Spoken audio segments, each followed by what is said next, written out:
Infinix Note 30 Pro বাজেটের মধ্যে এমন একটি স্মার্টফোন যেটি নিয়ে আসলে সবাই পজিটিভ ভাইব দিয়েছে। বিশেষ করে এই ফোনে ফ্ল্যাগশিপ গ্রেডের কিছু ফিচার থাকছে যা আসলে এই বাজেটে কল্পনাও করা যায় না। অদ্ভুত হলেও সত্যি এই ফোনে থাকছে wireless charging, reverse wireless charging, even bypass charging, যেগুলো আসলে অনেক নামি দামি ফ্ল্যাগশিপ ফোনেও কিন্তু আমরা দেখতে পাই না। সো এগুলো হচ্ছে এই ফোনের স্পেশাল ফিচার। তবে রেস্ট অফ দ্য ফোনের কী অবস্থা, এক্সপিরিয়েন্স কেমন ছিল সে কথা জানাতে আজকের ভিডিও। আপনাদের সঙ্গে থাকছে আমি বাবু, চলুন শুরু করা যাক।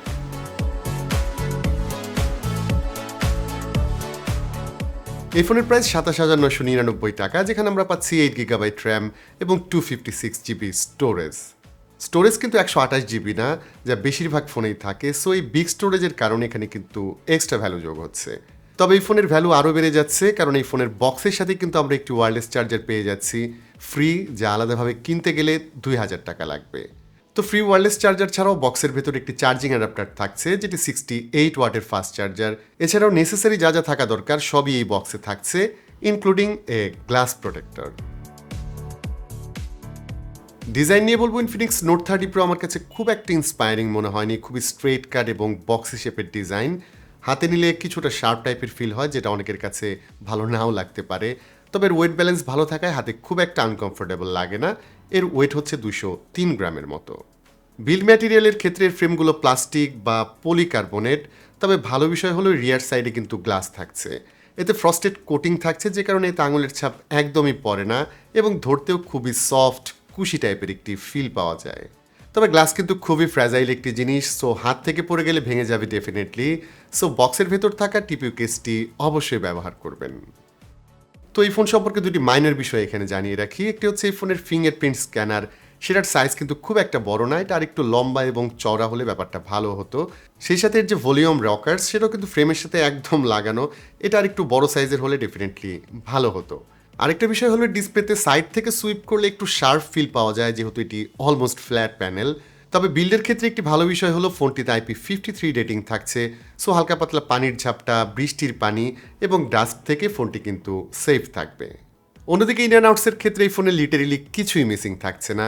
এতে ফুল ফ্লেশ সিম ট্রে থাকছে, যাতে দুটি সিম কার্ড এবং একটি SD কার্ড ব্যবহার করতে পারবেন আলাদাভাবে।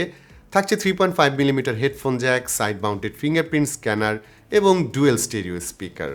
এই ফোনের স্পিকারের সাউন্ড কোয়ালিটি সোফার এই বাজেটে খুবই ভালো ছিল। সাউন্ড খুবই রিচ, সাউন্ডের মোটামুটি একটি বডি পাওয়া যায়, লাউডনেসও ভালো। বাট অডিও সেপারেশনের ক্ষেত্রে টপ স্পিকারের সাউন্ড আমার কাছে অনেকটাই কম মনে হয়েছে নিচেরটার তুলনায়। তবে এই ফোনের সাউন্ড কিন্তু JBL টিউনড, এতে হাই রেস সাপোর্টও থাকছে। সো যদি ভালো কোয়ালিটির হেডফোন ব্যবহার করেন, এতে কিন্তু ট্রিমেন্ডাস আউটপুট পাবেন। ডিসপ্লে সেকশনে যে ব্যাপারটা প্রথমেই উল্লেখ করার মতো, সেটা হচ্ছে এই ফোনের ব্যাজেল, যেটা চারদিক থেকে মোটামুটি সমান সমান, অলমোস্ট সিমেট্রিক্যাল। সো এটাকে একদম কর্নার টু কর্নার ডিসপ্লে বলা যায়। ইন্টারাপশন যেটা থাকছে সেটা হচ্ছে ছোট্ট এই ক্যামেরা কাটআউট, যেটা আসলে খুব একটা জায়গা দখল করেনি।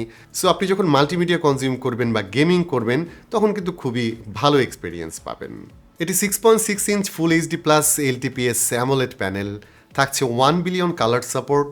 রিফ্রেশ রেটের ক্ষেত্রে 120Hz স্মুথ রিফ্রেশ রেট থাকছে, 360Hz এর টাচ স্যাম্পলিং রেট থাকছে এবং এই প্যানেলের পিক ব্রাইটনেস হচ্ছে 900 নিটস। সো আমার মনে হয় এরকম 28,000 টাকা বাজেটের একটি স্মার্টফোনের ডিসপ্লেতে যত কিছু দেওয়া পসিবল, ইনফিনিক্স কিন্তু সেখানে কোনো কার্পণ্য করেনি এবং রিয়েল লাইফ ইউজিংয়ের ক্ষেত্রেও এই ডিসপ্লে আমার কাছে অ্যামেজিং লেগেছে। এর কালার আউটপুট একদম অন পয়েন্ট, অ্যানিমেশন ট্রানজিশনগুলো super smooth, refresh rate choice করার অপশনও থাকছে। সো ম্যানুয়ালি রিফ্রেশ রেট আপনি চাইলে 90Hz করে রাখতে পারবেন, সেক্ষেত্রে হয়তো এর চেয়ে ভালো ব্যাটারি ব্যাকআপ পাবেন। আর এটি যেহেতু অ্যামোলেড প্যানেল, এখানে অলওয়েজ অন ডিসপ্লে ফিচারটিও থাকছে এবং কিছু ওয়ালপেপারের ক্ষেত্রে অলওয়েজ অন ডিসপ্লেতে যাবার যে অ্যানিমেশন, যে ট্রানজিশনটা আছে, সেটা আমার কাছে দারুণ লেগেছে। তো পারফরমেন্স সেকশন নিয়ে কথা বলতে গেলে আমার মনে হয় প্রথমে এই ফোনের ব্যাটারি সেকশন নিয়ে কথা বলা উচিত, কারণ ব্যাটারি এবং চার্জিং টেকনোলজির ক্ষেত্রে এই ফোনটি এই বাজেটের অন্যান্য যেসব ফোন আছে সেগুলোর চেয়ে অনেক দূরে এগিয়ে গেছে। এতে 5000 mAh ব্যাটারি থাকছে, যা অলমোস্ট সব ফোনেই এখন পাওয়া যায়। বাট যেটা পাওয়া যায় না সেটা হচ্ছে এরকম ওয়্যারলেস চার্জিংয়ের ফিচার। ওয়্যারলেস চার্জিং নতুন কিছু না, বাট সত্যি বলতে এরকম বাজেটের ফোনে ওয়্যারলেস চার্জিং আসলে একদমই নতুন জিনিস। তবে তার চেয়ে ভালো জিনিস হলো এই 2000 টাকা দামের ওয়্যারলেস চার্জারটা কিন্তু এই ফোনের সাথে ফ্রিতেই পাচ্ছেন। এরপর যে ইন্টারেস্টিং ফিচার থাকছে সেটা হচ্ছে এই ফোনের রিভার্স চার্জিং সিস্টেম, মানে এই ফোনটাকে কিন্তু আপনি পাওয়ার ব্যাংক হিসেবে ব্যবহার করতে পারবেন। এই ফোন দিয়ে অন্য যে কোনো ফোন বা ডিভাইসকে চার্জ করতে পারবেন কেবল দিয়ে, এখানেই শেষ না, আপনার ডিভাইস যদি ওয়্যারলেস চার্জিং সাপোর্ট করে এই ফোনের রিয়ার সাইডে সেটাকে রাখলেই সেই ফোন বা গ্যাজেট চার্জ হতে থাকবে। এরপর যে ফিচারের কথা বলবো সেটা গেমারদের জন্য দারুণ একটি জিনিস, তবে শুধু গেমার না, যারা ফোন চার্জে লাগিয়ে ব্যবহার করেন তাদের জন্য এই জিনিসটা খুবই কাজে লাগবে। এই ফিচারটি হচ্ছে বাইপাস চার্জিং সিস্টেম, মানে বাইপাস চার্জিং অন করে যখন আপনি ফোনটি চার্জ করবেন তখন চার্জটা সরাসরি মাদারবোর্ডে ভোল্টেজ সাপ্লাই করবে। ব্যাটারিতে কিছু ভোল্টেজ যাবে যেটা আপনি ঠিক করে দিতে পারবেন, তবে নর্মালি চার্জে লাগিয়ে ফোন ব্যবহার করলে ফোন যেমন গরম হয়ে যায় তেমনটা কিন্তু হবে না। সো আপনি যখন বাইপাস চার্জিং অন করে গেম প্লে করবেন বা ফোন ব্যবহার করবেন, হিট বেশি না থাকায় কিন্তু একদম স্টেবল পারফরমেন্স পাবেন। ইনফিনিক্স ক্লেম করেছে এভাবে ব্যবহার করলে 7 ডিগ্রি সেলসিয়াস পর্যন্ত টেম্পারেচার রিডিউস করা পসিবল। তবে একটা বিষয় জানিয়ে রাখি, বাইপাস চার্জিং ফিচারটি পেতে অবশ্যই ফোনের সাথে যে অরিজিনাল চার্জারটি থাকছে সেটি আপনাকে ব্যবহার করতে হবে। Talking about the original charger, এটি হচ্ছে 68 ওয়াটের ফাস্ট চার্জার। এতে PPS, PD3, PD 2.0 charging protocol থাকছে এবং ফাস্ট চার্জিংয়ের জন্য যেসব সেফটি মেজার থাকার কথা সবই কিন্তু এখানে থাকছে। সো এই সুপারফাস্ট চার্জার নিয়ে আসলে ভয়ের কিছু থাকছে না। চার্জিং টাইম নিয়ে যদি বলি, ইনফিনিক্সের ক্লেম অনুযায়ী ফোনটি 1 থেকে 80% পর্যন্ত চার্জ করা যায় মাত্র 30 মিনিটে, হুইচ ইজ ইনসেইন। তবে ফুল চার্জ করতে আরও একটু বেশি সময় লাগে, মোটামুটি ঘন্টাখানেকের কাছাকাছি সময় লাগে ফোনটি ফুল চার্জ করতে। অন্যদিকে ওয়্যারলেস চার্জারের চার্জিং টাইম স্বাভাবিকভাবেই বেশি ছিল, এটি দিয়ে এই ফোনের 5000 মিলিঅ্যাম্পিয়ার ব্যাটারিটিকে ফুল চার্জ করতে সময় লাগে 2.5 ঘন্টার মতো।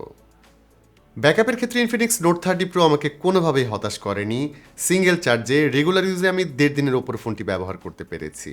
আর এসওটির হিসেবে বলা যায় তো মোটামুটি 7 থেকে 8 ঘন্টার মতো স্ক্রিন অন টাইম পেয়েছি। সো আমার মনে হয় ব্যাকআপ নিয়ে এই ফোনের ক্ষেত্রে কোনো টেনশন থাকছে না।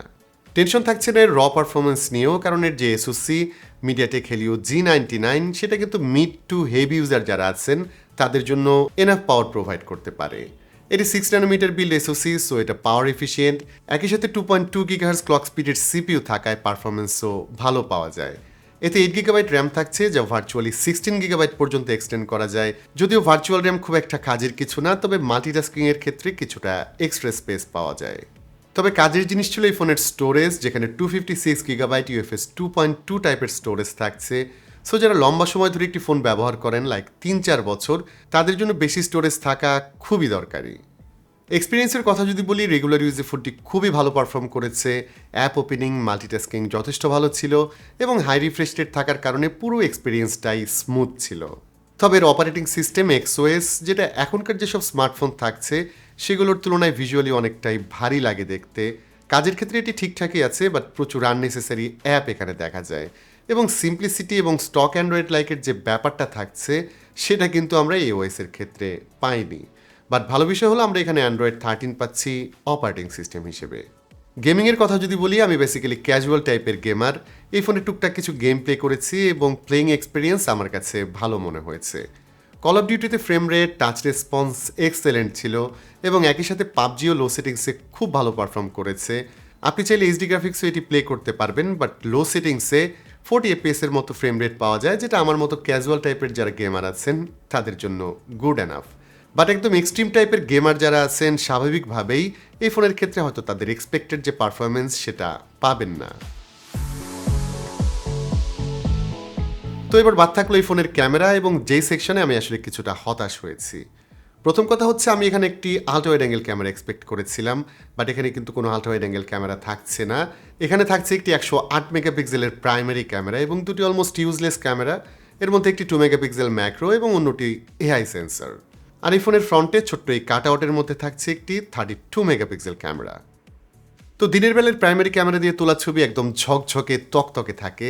আপনি যদি ল্যান্ডস্কেপ তোলেন অ্যামেজড হবেন ডেফিনেটলি। তবে একটা বিষয় খেয়াল করবেন, ছবিগুলোর কালার অনেকটা বুস্টেড, মানে কিছু কালার একটু বেশিই পাওয়া যায়। আমার কাছে এই বিষয়টা খুব একটা খারাপ মনে হয়নি, কারণ এখন অনেক মানুষই আছেন যারা কিন্তু এই ধরনের বুস্টেড ছবি পছন্দ করে থাকেন এবং সহজেই এগুলো সোশ্যাল মিডিয়াতে শেয়ার করা যায়। অন্যদিকে ছবির HDR প্রসেসিংয়ের কথা যদি বলি, সেক্ষেত্রে আমার কাছে কিছুটা অ্যাগ্রেসিভ মনে হয়েছে, যে কারণে HDR এনেবল করে ছবি তুলে অনেক ক্ষেত্রে প্রেজেন্টেশনটা কিছুটা আর্টিফিশিয়াল লাগে। বাট আগেই বলেছি, এই ধরনের ছবি অনেকেই পছন্দ করে থাকেন। পোর্ট্রেট ছবির ক্ষেত্রে প্রসেসিংটি একটু ডিফারেন্ট হয়। স্কিন টেক্সচার অনেক সময় কিন্তু স্মুথ হয়ে যায়, ছবিতে এক্সট্রা ব্রাইটনেস দেখা যায়, বাট এখানেও ছবিগুলো আই প্লেজিং হয়ে থাকে। এবং টেকনিক্যাল যেসব বিষয়, ডেপথ বা বুকে প্রসেসিংয়ের যে ব্যাপারটা, সেটাও এখানে বেটার ছিল। লো লাইটের ক্ষেত্রে ক্যামেরা অ্যাভারেজ গ্রেডের ছিল, দিনের বেলা ভালো শার্পনেস ডিটেল পাওয়া গেলেও লো লাইটে কিন্তু সেরকম থাকে না, শার্পনেস ডিটেল 2 কমে যায়। তবে নাইট মোড অন করলে খুবই ভালো রেজাল্ট পাওয়া যায়, ডিটেল অনেকটাই রিকভার করতে পারে, তবে নয়েজ কমাতে গিয়ে ছবি অনেকটাই স্মুথ করে ফেলে। আবার অনেক ছবিতে দেখা যায় যে ছবিগুলো এক্সট্রা ব্রাইট হয়ে গেছে, যে কারণে মাঝে মাঝে নাইট মোডে তোলা ছবি আমার কাছে আর্টিফিশিয়াল মনে হয়েছে। সেলফি ক্যামেরা দিনের বেলায় বেশ ভালো ছবি ক্যাপচার করতে পারে, যাতে স্কিন টোন খুবই ভালো পাচ্ছিলাম রেয়ার ক্যামেরার তুলনায়, এবং এখানেও কালার অত বেশি বুস্টেড থাকে না, এবং পোর্ট্রেট ছবিগুলো আমার কাছে ভালো লেগেছে। তবে লো লাইটেও এর ক্যামেরা খুব একটা ভালো রেজাল্ট দিতে পারেনি। ভিডিওর ক্ষেত্রে ইনফিনিক্স নোট 30 প্রো এর ক্যামেরাতে হাইয়েস্ট 2K রেজলিউশনে ভিডিও করতে পারবেন, নো 4K। 2K তে স্ট্যাবিলাইজেশন কাজ করে না, যদি এইচডি ভিডিও শ্যুট করেন সেখানে স্ট্যাবিলাইজেশন কাজ করবে।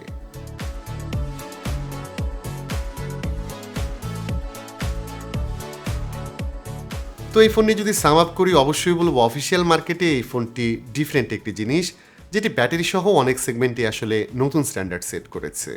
তবে কিছু শর্টকামিংস থাকছে, যেমন এর camera set up ultra wide angle lens ছাড়া কিছুটা ইনকমপ্লিট, সেই সাথে সফটওয়্যার সেকশনটাও খুব একটা ইন্সপায়ারিং না, এখানে আমরা সিম্পলিসিটি আশা করে থাকি।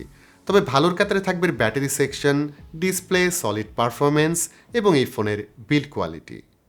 সো ওভারঅল 30,000 টাকার নিচে এই ফোনটি চয়েস লিস্টে রাখার মতো একটি ডিভাইস, এবং ডেফিনেটলি আমাদের পক্ষ থেকে ফোনটি রিকমেন্ডেড থাকবে। আজকের ভিডিওটি এখানেই শেষ করতে হচ্ছে। ইনফিনিক্স নোট 30 প্রো এর কোন সেকশনটি আপনার কাছে ভালো লেগেছে, কোনটি ভালো লাগেনি সেটা অবশ্যই জানাবেন কমেন্ট করে। ভিডিওটি ভালো লাগলে please hit the like button, share করতে পারেন আপনার বন্ধুদের সঙ্গে। আজকের মতো আমি বাবু এখানেই বিদায় নিচ্ছি, সবাই ভালো থাকবেন, অনেক ভালো।